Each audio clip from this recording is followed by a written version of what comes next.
এরকম একটা ইনজুরি হয়ে ভালোই হয়েছে, অনেক কিছু শিখতে পারছি যেগুলো হয়তো এতদিন আমি খেলার মধ্যে থাকলে কখনোই শিখতে পারতাম না। যারা আমার টিমমেট ছিল আন্ডার 19-এ তারা নিছে আমার খবর। আমার এলাকার রিশাদ ভাই আছে, হাসান মাহমুদ ভাই আছে, তাসকিন ভাই আছে। 543 দিন একটা ম্যাচ খেলার আকুতি এই বর্ষণের।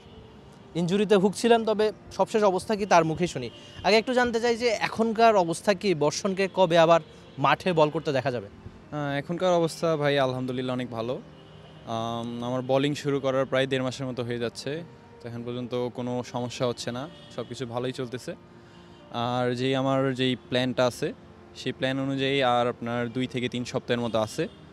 এই 2-3 সপ্তাহ বোলিং করার পর যদি দেখি কোনো অসুবিধা হচ্ছে না, তাহলে হয়তো খেলার পারমিশনটা দিবে আমাকে। আচ্ছা, তার মানে কি বলা যায় যে ওই যে লাল বলের যে এনসিএলটা হবে ওখানে আপনাকে বল করতে দেখা যাবে যদি সব কিছু ঠিকঠাক থাকে? ওই 550 দিনের মতো যে একটা ম্যাচ না খেলতে পারার আক্ষেপ, সেটা তো দূর হচ্ছে অবশেষে।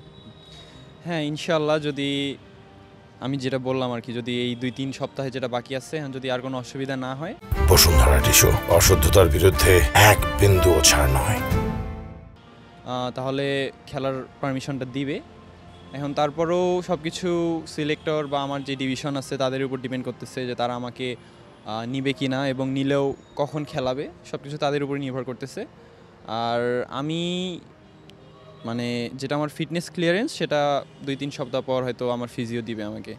আর বর্ষণ আরেকটা ব্যাপার হচ্ছে কি, মানে দুঃসময়ে মানুষকে চেনা যায় যে কারা কাছের মানুষ। আমি যদি বলি যে এই যে আপনি লম্বা একটা সময় ম্যাচ খেলতে পারছিলেন না, ইনজুরিতে ছিলেন, কখনো ঢাকায় কখনো বাড়িতে, এই সময়ে আসলে আপনার খোঁজ খবর কোন ক্রিকেটাররা নিয়েছে? সেটা কোনো সিনিয়র হতে পারে বা আপনার ব্যাটসম্যান হতে পারে, মানে কারা সবচেয়ে বেশি এই সময় আপনার খোঁজ নিয়েছে? সব থেকে বেশি অবশ্যই আমার যারা ব্যাচমেট ছিল, যারা আমার টিমমেট ছিল আন্ডার 19-এ, তারা নিছে আমার খবর। তার পাশাপাশি কিছু সিনিয়র ভাই আছে, আমার এলাকার রিশাদ ভাই আছে, রিশাদ ভাই আমার খোঁজ নিছে, আরও অনেকেই আছে। তারপর কিছু কোচও আমার খোঁজ নিছে, মোটামুটি সবাই খোঁজ নিছে।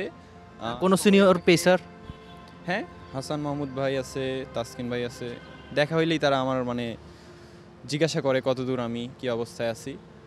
আর সবাই হয়তো আমাকে ডিরেক্টলি আমার সাথে যোগাযোগ করেনি, বাট খোঁজ সবাই কোনো না কোনো জায়গা থেকে নিছে আর কি, কী অবস্থায় আছি আমি। একটা বিখ্যাত উক্তি আছে যে পেসারদের নিয়ে, পেসারদের হৃদয়টা অনেক বড় করতে হয়, যেহেতু ওই তারা একটা ইনজুরিতে পড়লে দেখা গেছে 1 বছর 5 মাস বা 6-7 মাস ছিটকে যেতে হয়। তো মনে হয় কি না যে আচ্ছা, নিয়তিতে আপনার যা লেখা ছিল সেটা এখন পেছনে ফেলে সামনে এগিয়ে যেতে হবে, তো পরিশ্রম করছেন বটে, তো আপনার লড়াইটা আসলে কার সঙ্গে বা কী নিয়ে এখন কাজ চলছে? সেটা কি ওই ম্যাচ প্র্যাকটিস বা ম্যাচে ফেরা, নাকি নতুন কিছু শেখার একটা চেষ্টাও চলছে? নতুন কিছু শেখার চেষ্টা তো সবসময় থাকেই যায়, শিক্ষা তো শেষ নাই। আর বর্তমানে আমার যেটা খুব প্রয়োজনীয় কাজ, সেটা হচ্ছে আমার বডিটাকে ঠিক রাখা। কারণ আমার বডি যখন ঠিক থাকবে তখন আমার কোনো অসুবিধা হবে না। আমার বডিটাই আমার সবথেকে বড় ওয়েপন। সো আমার বডিটাকে আমি যত স্ট্রং করতে পারবো, আমার বডিটা যত লোড নিতে পারবে আমার জন্য ততই ভালো, আমি ততই বেশি ম্যাচ খেলতে পারবো, এরকম ইনজুরি ফ্রি থাকতে পারবো। আর ইনজুরি যখন হয় তখন শুরুতে তো অবশ্যই প্রচুর খারাপ লাগে, অনেক ফ্রাস্ট্রেশন, ডিপ্রেশন, অনেক কিছুই থাকে, আক্ষেপ থাকে অনেক শুরুর দিকে। বাট যতই সময় যায় ধীরে ধীরে আস্তে আস্তে নিজেও মানুষ বুঝে যে এটা তো এটা তো নিজের নিয়ন্ত্রণে নাই। তো সময়ের সাথে সাথে সেটা আর কি চলে যায়, পরে মনটা আরও হালকা হয়, ভালো হয়। এভাবে হইতে হইতে একটা সময় তো ইনজুরি সব সময় তো থাকবে না, একটা সময় তো ঠিক হবেই। সো যত ধৈর্য ধরা যায় ততই ভালো।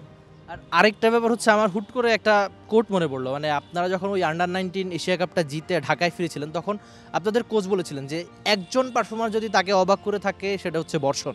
তো এই যে অবাক করার যে ব্যাপারটা, সেটা আপনার ক্যারিয়ারের শুরু থেকে দেখা গেছে, তো মনে হয় কি না যে এখন আরও ভালো করতে হবে, আরও পরিশ্রম করতে হবে, আরও বেশি অবাক করতে হবে মানুষকে? হ্যাঁ, নিশ্চয়ই, অবশ্যই।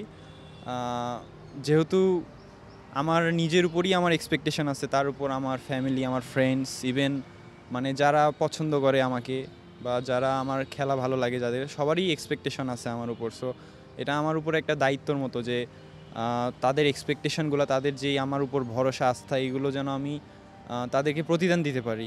সো এই প্রতিদান দেওয়ার জন্য আমার যেই নিজের হার্ডওয়ার্ক বলেন, নিজের ফিটনেস মেনটেন করা, স্ট্রেংথ বাড়ানো, ইনজুরি থেকে ফ্রি থাকা, ডিসিপ্লিনারি যত কিছু আছে সব কিছু করা আমার উচিত, আমার দায়িত্ব এগুলো। সো কম বয়সে একটা এরকম একটা ইনজুরি হয়ে ভালোই হয়েছে, অনেক কিছু শিখতে পারছি যেগুলো হয়তো এতদিন আমি খেলার মধ্যে থাকলে কখনোই শিখতে পারতাম না, যে জিনিসগুলো আমি মাঠ থেকে দূরে থেকে শিখছি।